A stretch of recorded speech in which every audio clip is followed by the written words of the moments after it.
할렐루야. 오늘이 12월 15일 주일입니다. 오늘 예배에 참석하신 여러분들을 주의 이름으로 환영하고 축복합니다. 지난주도 제가 올해 남은 날을 카운트다운을 했는데 이제 오늘 15일이니까 앞으로 며칠 남았습니까? 16일 남았습니다. 여러분들은 한 해 마무리를 잘 하고 계십니까? 또 새해 2020년 계획을 잘 세우고 계십니까? 저는 좋은 내년 설계는 좋은 마무리를 바탕으로 해야만 한다고 생각합니다. 만약에 한 해 마무리를 못 짓고 다음 해에 아무리 좋은 계획을 세울지라도 잘 지켜지지 않을 것입니다. 그런 차원에서 오늘은 2019년 우리 교회가 표로 삼았던 성령의 열매를 맺는 성령의 사람이라는 표를 한번 점검해 봐야 될 것입니다. 여러분들이 지난 1년 동안 성령의 9가지 열매에 대한 설교를 충분히 들었는데 2019년 표를 어떻게 여러분들의 마음과 삶 속에 적용하고 살고 계십니까? 여러분 안에 과연 사랑과 희락과 화평과 오래 참음과 자비와 양선과 충성과 온유와 절제의 마음이 있습니까? 그런 열매가 있는지 한번 살펴보시기 바랍니다. 제가 이런 성령의 열매는 눈에 보이지 않는 열매라 이렇게 말씀드렸습니다. 눈에 안 보이니까 내가 열매를 맺었는가 안 맺었는가 아무도 모를 것이다 생각하는 분들이 있을지 모르겠는데, 성령의 열매는 분명히 안 보입니다마는 우리가 성령의 열매를 맺고 있는지 안 맺었는지를 알 수 있어요. 우리 모두에게는 영적인 직감력과 또 혹시 영적으로 좀 둔감할지라도 눈치 같은 게 있잖아요. 눈치 같은 게. 그래서 이 사람이 성령의 열매를 맺고 있는 사람인가, 아니면 그냥 껍데기는 화려한데 속은 속빈 강정인가, 이거를 우리가 눈치로 알 수 있고 또 영적인 직감으로 알 수 있다는 말입니다. 혹시라도 성령의 열매가 안 보이니까 안심이라고 생각하는 분이 있다면 이런 분들은 이미 여러분들의 속을 들킨 분들입니다. 여러분들은 올해 마지막 순간까지 성령의 열매를 맺으려고 최선을 다하시기 바랍니다. 우리나라 성품 교육의 창시자이신 이 이용숙 박사는 교육학을 전공하신 교수님이신데, 기도하는 가운데, 예수 믿는 교수님인데 이 기도하는 가운데 가르치는 부모와 교사인 자신이 먼저 성품이 변화되어서 자녀들과 학생들의 성품을 변화시키라라는 하나님의 소명을 받았다고 합니다. 저는 이 이야기를 들으면서 제 자신을 한번 돌아보았습니다. 지난 1년 동안 여러분들에게 성령의 열매를 맺자고 설교하고 그렇게 강조했는데, 과연 제 마음속에 사랑으로 풍성하고 희락이 넘치고 화평의 사람이 되었고 모든 일에 오래 참으며 자비를 베풀고 양선을 행하며 온유하며 절제하는 성품으로 바뀌었는가를 돌아보았습니다. 그게 아니라 내가 지난 1년 동안 성도들에게만 성령의 열매를 맺으라고 달달달 볶는 목사가 아닌가, 제가 깊이 반성하고 회개했습니다. 감기와 연애하는 감정은 숨길 수 없다는 말이 있는데요, 이 사랑과 희락으로 열매 맺은 사람도 감출 수가 없습니다. 감출 수 없는 사랑, 감출 수 없는 희락, 감출 수 없는 온유와 절제를 여러분들은 사람들에게 여러 차례 들켜봤습니까? 아니면 여러분 속에 꽁꽁 숨기고 있습니까? 이제부터라도 적극적으로 성령의 열매를 밖으로 표출해 보시기 바랍니다. 이런 사랑, 희락은 사람들에게 많이 들켜야 됩니다. 교회 안팎에서 여러분 이 사랑과 희락을 잘 표현해 보시기 바랍니다. 여러분, 개인이 이렇게 바뀔 때 가정과 사회 그리고 교회가 바뀔 줄 믿습니다. 그런데 이런 사랑 표현이 이 한국 사람에게는 그렇게 쉽지가 않습니다. 저도 이 한국 남자라서 그런지 이 사랑해요 라는 말이 참 낯간지러운 말입니다. 예. 여기 60대 이상 되신 어른들 중에, 여러분들 60대 이상 어르신들 중에 여러분들이 어릴 적에 여러분의 부모님이, 부부가, 여러분 어머니 아버지가 서로 이야기하면서 사랑해요, 나도 사랑해요, 이런 말을 들어보신 적이 있습니까? 저는 저희 아버님하고 어머님이 서로 사랑해요 이런 말을 들어본 적이 없는 것 같아요. 물론 두 분이 하셨는지 모르지만 저는 들은 기억이 없습니다. 어려서부터 아버지 어머니가 사랑한다는 말을 한 번도 이렇게 해본 적이 없고 또 들어본 적이 없는데, 어떻게 갑자기 그런 세대가 아버지가 되고 어머니가 되어서 배우자에게, 자녀들에게 사랑한다는 말을 이렇게 쉽게 표현할 수 있겠습니까? 정말 낯간지러운 일입니다. 그러나 이제부터 여러분들은 대한민국의 남자, 여자이기도 하지만 동시에 하늘나라의 시민들입니다. 아직 우리가 천국에 완전히 들어가기 전이지만 이 땅에서도 하늘에서 하는 이 사랑의 언어를 한번 반복하고 또 반복해서 습관을 들이셔야 됩니다. 그래야 천국 가서도 거부 반응이 안 일어날 거 아니에요. 여기서 생전 사랑한다는 말 한 번도 안 하다가 갑자기 천국 가서 사랑합니다 이런 얘기를 자꾸 해야 된다면 좀 거부 반응이 일어나지 않겠습니까? 이제 여러분들은 집에서 배우자와 자녀들 그리고 손주들에게, 또 교회 안에서도 적극적으로 사랑한다 혹은 이 사랑의 표현을 해보시기 바랍니다. 저를 한번 따라서 하시기 바랍니다. 사랑도 연습해야 잘할 수 있습니다. 이제까지 여러분이 사랑의 표현이 부족한 것은 연습을 안 해서 그런 겁니다. 첫 번째로 이 베드로 사도는 성령의 열매를 맺는 성품을 신성한 성품이라 이렇게 말합니다.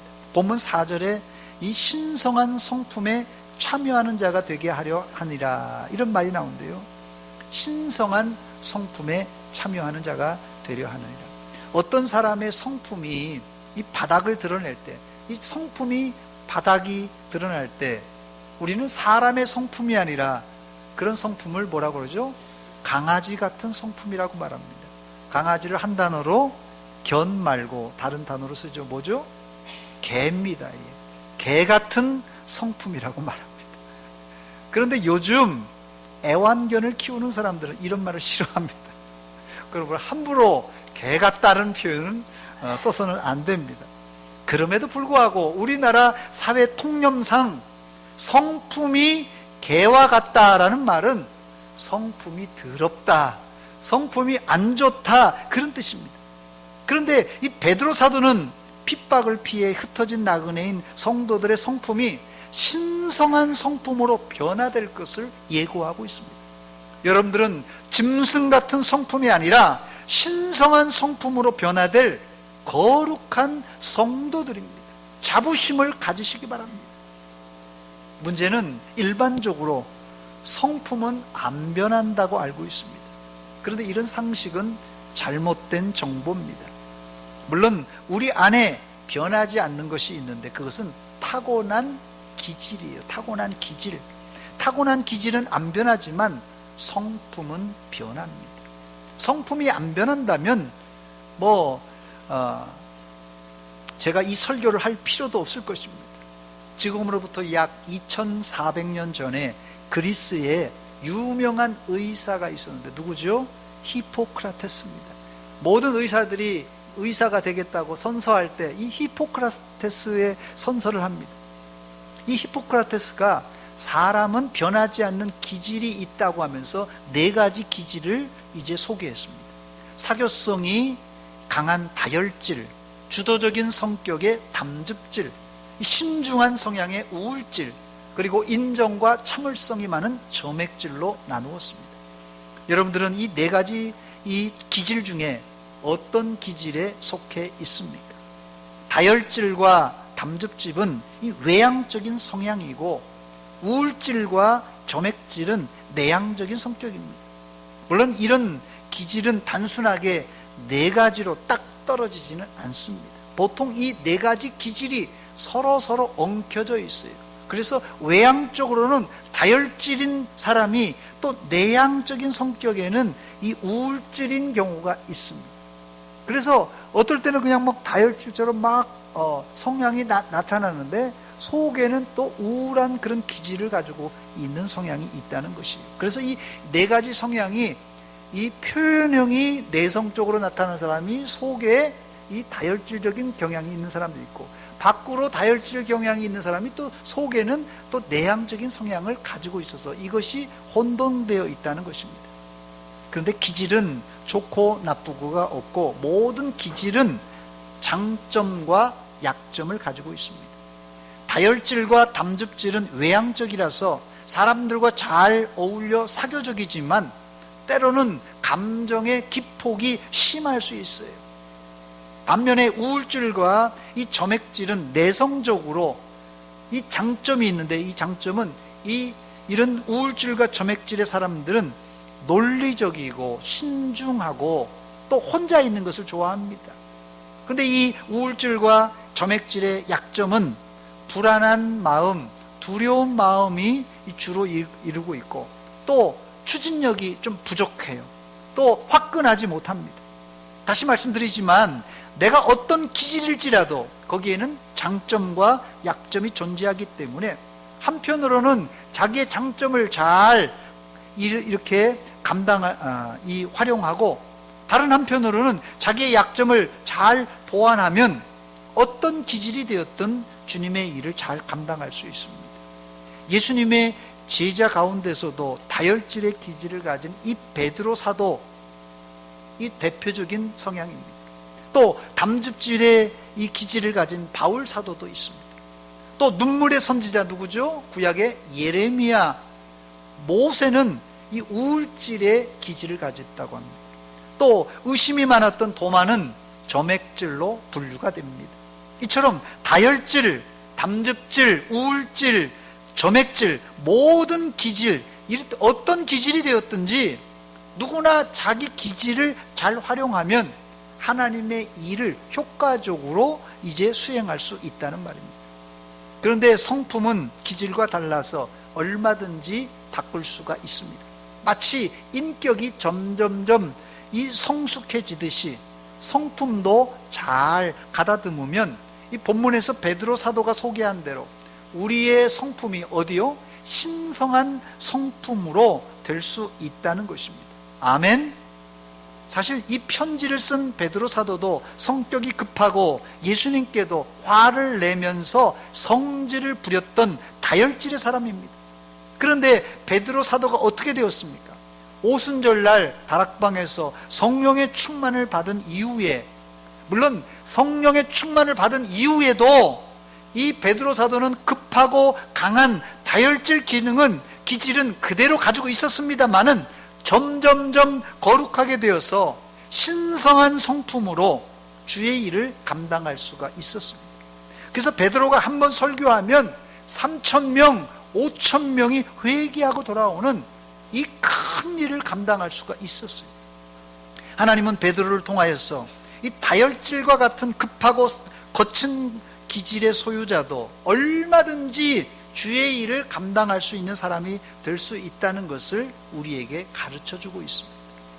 두 번째, 이 신성한 성품은 다름 아닌 하나님의 성품입니다. 신성한 성품은 다름 아닌 하나님의 성품입니다. 신성한 성품은 지난번 우리가 사용하던 이 개역 성경에는 신의 성품이라고 했습니다. 신의 성품. 또 새 번역에는 하나님의 성품이라고 되어 있고, 공동 번역에는 하느님의 본성이라고 기록되어 있습니다. 그러니 신성한 성품은 우리가 그냥 생각하는 윤리 도덕적으로 좀 괜찮은 성품인가 보다 이 생각하면 안 됩니다. 이 신성한 성품, 신의 성품은 윤리 도덕적으로 괜찮은 성품이 아니라 이것을 뛰어넘는 성품입니다. 또 이 성품은 헬라어로 피시스라는 단어인데요, 내면의 본질, 본성을 의미하는 단어입니다. 국어 사전적인 정의로 이 성품은 사람의 성질과 됨됨이라고 되어 있습니다. 그런데 이 성품 학교에서는 성품을 좀 더 구체적으로 정의하는데, 성품이란 무엇이냐?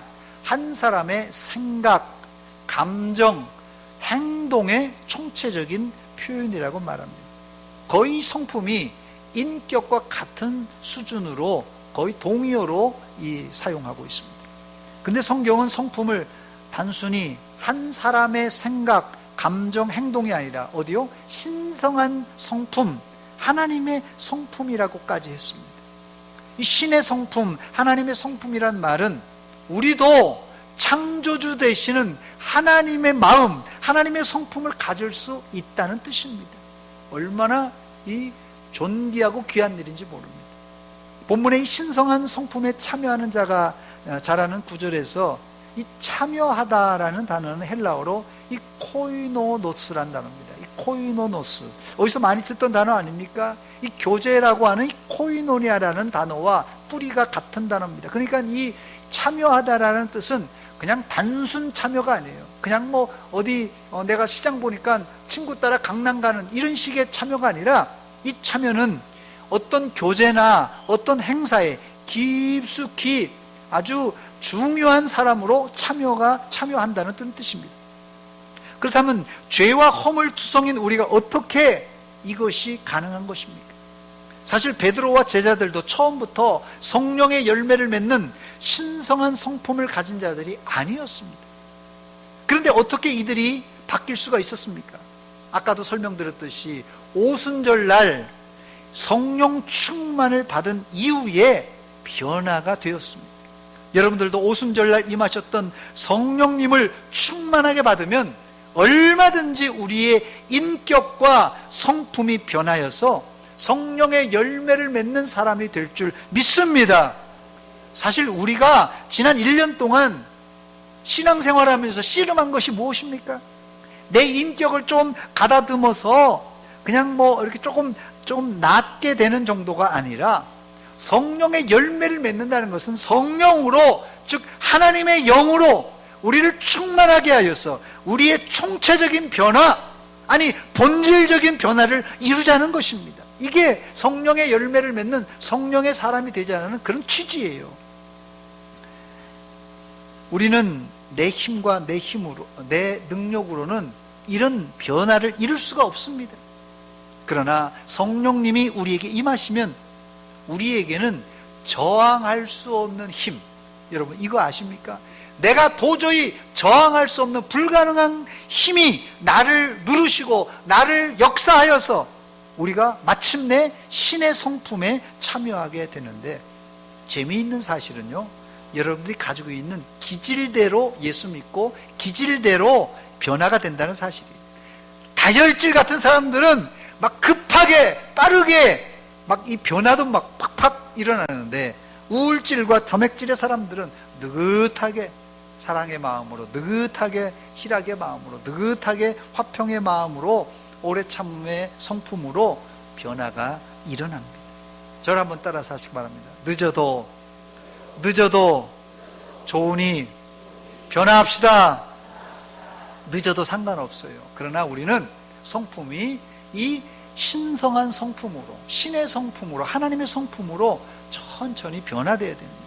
세 번째, 그렇다면 우리가 왜 신의 성품에 참여해야 되는 것입니까? 그 이유가 무엇입니까? 아마 이 중에는 내가 수십 년 동안, 아니 태어나서 지금까지 내 승질대로 살았는데 목사님이 아무리 그렇게 얘기해도 나는 내 승질대로 살다가 그냥 죽을랍니다, 이런 분이 있을지 모르겠어요. 이 시간 왜 우리가 내 승질대로, 내 성품대로가 아니라 하나님의 성품, 신의 성품에 참여해야만 하는지, 그 이유를 제가 말씀드리겠습니다. 그 이유는 보배롭고 지극히 큰 약속 때문에 그렇습니다. 보배롭고 지극히 큰 약속 때문에 우리는 반드시 내 성격이 바뀌어서 신의 성품에 참여해야만 되는 것입니다. 이 구약과 신약은 모두 약속의 책입니다. 실로 성경은 구약, 신약, 이 구약과 신약은 모두 약속으로 가득 차 있습니다. 그렇다면 여기서 말하는 이 보배롭고 지극히 큰 약속, 이 약속은 특별히 무슨 약속입니까? 일반적으로 주석가들은 이 약속을 베드로 사도가 자신의 말년에, 이 베드로후서는 말년에 썼는데요, 순교 직전에 썼습니다. 로마에서 가장 사모하고 바라보았던 주님의 재림을 대망하면서 지극히 큰 약속, 그 재림을 바라보았던 것입니다. 우리의 성품이 내 승질대로, 내 성품대로가 아니라 하나님의 성품, 신의 성품으로 변화되어야 되는 이유는 주님 재림하실 때 주님이 우리가 행한 대로 심판을 하시기 때문에 우리가 변화되어야 된다는 것이에요. 마태복음 16장 27절에 보니까 주님은 인자가 하나님의 영광으로 그 천사들과 함께 오리니 그때 각 사람이 행한 대로 갚으리라고 그랬습니다. 또 요한계시록 22장 12절에도 보라 내가 속히 오리니 내가 줄 상이 내게 있어 각 사람에게 그가 행한 대로 갚아주리라고 그랬습니다. 그렇다면 이 성품과 행위가 무슨 연관이 있길래 성품을 이야기하다가 갑자기 제가 행위를 소개하는 것입니까? 그 이유는 앞서 소개한 대로 이 성품학교에서는 성품을 단순한 마음으로 가르치지 않고 한 사람의 생각, 한 사람의 감정, 한 사람의 이 행동의 총체적인 표현이라고 말씀드렸는데 왜 성품이 행동까지 연결되는지 잠시 말씀드립니다. 이 성령의 열매는 안 보인다고 그랬어요. 우리 성품도 안 보입니다. 그런데 우리의 말과 우리의 행동을 보면 역으로 우리 안에 성령의 열매를 맺었는지, 우리 안에 사랑의 열매가 있는지, 우리 안에 온유의 성품이 있는지를 얼마든지 알 수 있다는 말입니다. 그러므로 우리는 성품을 고칠 때 결과적으로는 내 행동을 고치는 결과를 낳습니다. 그러므로 지극히 큰 약속인 주님의 재림 때 우리가 행한 대로, 행위대로 심판하고 갚아주신다고 그랬는데 그 심판의 출발은 어디서부터요? 바로 우리의 성품에서 출발한다는 사실입니다. 그러므로 우리의 겉보기 행동보다, 이 겉보기 행동보다 우리 안의 성품을 신성한 신의 성품으로 바뀌어야 주님의 재림하실 때, 최후 심판 때 우리가 살아남을 수 있다는 것입니다. 네 번째, 그렇다면 우리 속에서 구원받았습니다마는 악한 성품이 일어날 때, 올라올 때 어떻게 제어해야지 신성한 성품으로 빨리빨리 돌아올 수 있겠습니까? 본문 4절에 보면 우리 안에는 본래 신성한 성품보다는 이 정욕과 세상에 썩어질 것으로 가득 차 있다고 말합니다. 이 정욕 때문에 세상에서 썩어질 것이 있다는 것이에요. 우리 속에는. 이 구절처럼 우리 안에는 이 세상의 정욕과 세상에 썩어질 것으로 가득 차 있습니다. 그래서 이 베드로 사도는 흩어진 나그네들에게 이런 정욕과 세상에 썩어질 것을 피하라고 주문하고 있습니다. 즉 우리가 예수를 믿는다고 한순간에 과거에 품었던 정욕, 세상에 썩어질 것에서 완전히 자유할 수 없다는 것이에요. 그러니까 예수 믿고 우리가 보통 생각할 때는 그냥 깡패가 변해서 목사님이 되고 무슨 사울이 변해서 바울이 확 돼서 그냥 검은색에서 흰색으로 딱 변하면 좋겠는데, 이건 특별한 경우는 이런 사람이 있지만 우리 대부분은 이제 검은색이지만, 물론 이 검은색에서 예수님의 보혈로 흰색이 되었습니다마는 점점점 변화된다고 그래서 거룩하게 된다고 해서 성화라고 말합니다. 우리는 점점점 예수님의 은혜로 성화가 되는 것이에요. 자, 그래서 우리는 한꺼번에 이렇게 바뀔 수가 없습니다. 즉 우리는 예수 믿는다고 한순간에 과거의 악한 성품에서 금방 자유로울 수가 없습니다. 그래서 베드로 사도는 성도들에게 정욕과 세상에 썩어질 것을 피하라고 권면하고 있습니다. 여기 피하라는 헬라어는 이 아포퓨고라는 단어인데요, 멀리 떠나다라는 뜻입니다. 베드로 사도는 다음 장에 이 베드로후서 2장에 보면은 피하다라는 단어, 이 아포퓨고라는 단어를 2번 더 씁니다. 여기서 이 피하다라는 단어는 한 번 피해서 끝나는 것이 아니라 계속 피한다는 그런 뜻입니다. 왜냐하면 뒤에 사용된 이 피하다라는 단어는 한 번 피했어요. 성도들이 유혹에서 피하고 정욕에서 피하고 세상의 것들에서 피했는데 다음번에 피하지 못해서 유혹에 빠져 처음 형편보다 더 나쁜 결과를 가져왔을 때 바로 이 피하라는 단어를 경고하고 있습니다. 그러니까 우리가 이 마귀 사탄들이요, 우리를 시험에 옵니다. 그래서 싹 피했어요. 그러니까 이놈이 피하네? 그러면 뭐 됐다, 합격했다. 이 마귀들이 절대 그렇게 호락호락하지 않습니다. 한 번 피했어요, 또 한 번 공격해 옵니다. 또 피했어요, 또 공격해 옵니다. 이 마귀들이 계속해서 우리를 공격해 온다는 거예요. 그래서 이 피하다라는 단어는 한 번 피해서 끝나는 게 아니라 계속해서 피하라.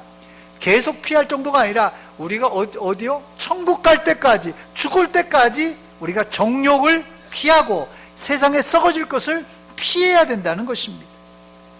여러분, 믿음의 싸움이란 무엇입니까? 믿음의 싸움이란 정욕과 세상에 썩어질 것을 피하고 죽을 때까지 신의 성품에 참여하는 행동이 바로 이 믿음의 싸움입니다. 이 싸움에서 패배한 사람은 다시 옛 성품으로 돌아가고 마는 것입니다. 여러분들은 믿음의 싸움에서 물러나지 마시고 소극적으로는 날마다 정욕과 음란과 세상에 썩어질 것을 피하시고 적극적으로는 이 신성한 성품, 신의 성품에 참여하시기를 주의 이름으로 축원합니다. 이런 성품을 평생 유지하려면 먼저는 우리 성품에 표준되는 스탠다드한 이 KS 마크를 찍힌 예수님의 마음, 하나님의 마음을 매일같이 닮아가야 됩니다. 구체적인 방법으로는 예수님의 마음을 매일같이 닮아가는 구체적인 방법 3가지입니다. 첫째는 성경을 매일 읽으시고 그 읽은 말씀을 깊이 묵상하시기 바랍니다. 그게 바로 예수님의 성품을 담는 방법이에요. 2번째는 기도하시되 하나님과 인격적인 대화의 수준까지 깊은 기도를 하시기 바랍니다. 그게 바로 예수님의 성품을 담는 방법입니다. 그리고 마지막으로 우리의 생각과 말 그리고 행동을 잘 컨트롤 하시기 바랍니다. 한 생각 한 생각, 말 한마디 한마디, 작은 행동까지도 여러분 쉽게 생각하거나 행동하지 마시고 모든 것을 성령님의 인도를 받으시기 바랍니다. 그게 성령의 열매를 맺는 성령의 사람이 되고 좋은 성품으로 변화되는 지름길입니다. 이런 싸움은 언제까지 해야 된다고요? 주님 나라 갈 때까지입니다.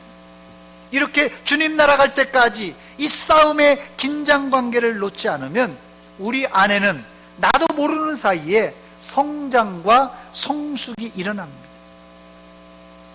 내 안에 성장과 성숙이 일어나면 어떤 결과가 일어나는지 아십니까? 아무도 모르게 내가 성장하고 아무도 모르게 성숙하는 것 같은데 그것은 이 교회 공동체 안에 다른 사람의 눈에 뜨이게 될 것이에요. 내가 성숙하고 성장하는 거 아무도 모르겠지? 아닙니다.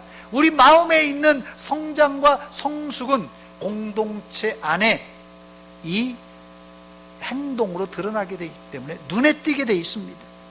저를 한번 따라서 하시기 바랍니다. 내가 성령의 열매를 맺으면 가정이 변하고 교회가 변하고 나라가 변합니다.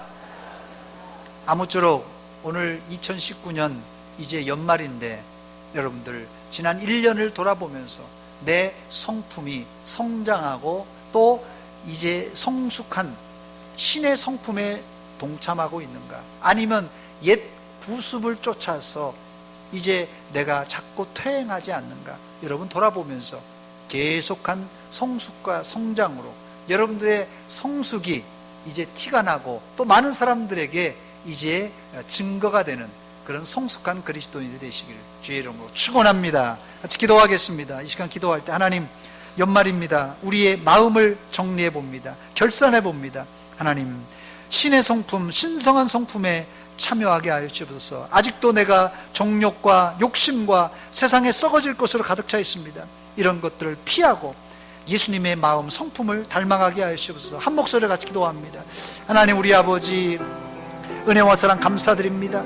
이 아침에 저희들을 불러주시고 은혜의 자리로 인도하신 하나님, 2019년 올 한 해 말씀을 듣고 우리가 실천에 옮겼는데 우리의 성품을, 우리의 마음을 결산해 봅니다. 아버지, 아직까지도 우리의 감정의 기폭이 심하고 아직까지도 행동이 아버지 어설퍼서 하나님 상처를 주는 아버지여 말과 행동으로 아직까지 부족합니다.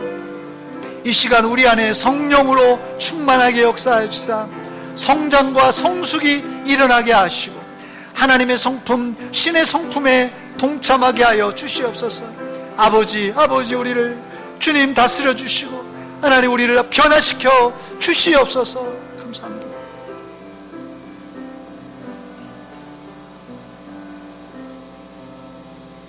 하나님 우리 아버지, 은혜와 사랑 감사드립니다. 이 아침에 하나님 말씀을 통하여서 지난 1년을 돌아보며 우리 마음을 결산해 봅니다.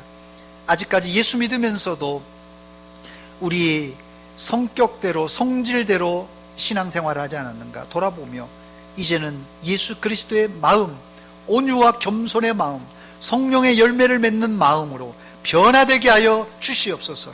이 변화와 성숙과 성장, 주님 날아갈 때까지 계속 이어져서 성숙하고 성장한 성도들로 우리 교회에 가득 차게 하여 주시옵소서. 예수님의 이름으로 기도하옵나이다. 아멘.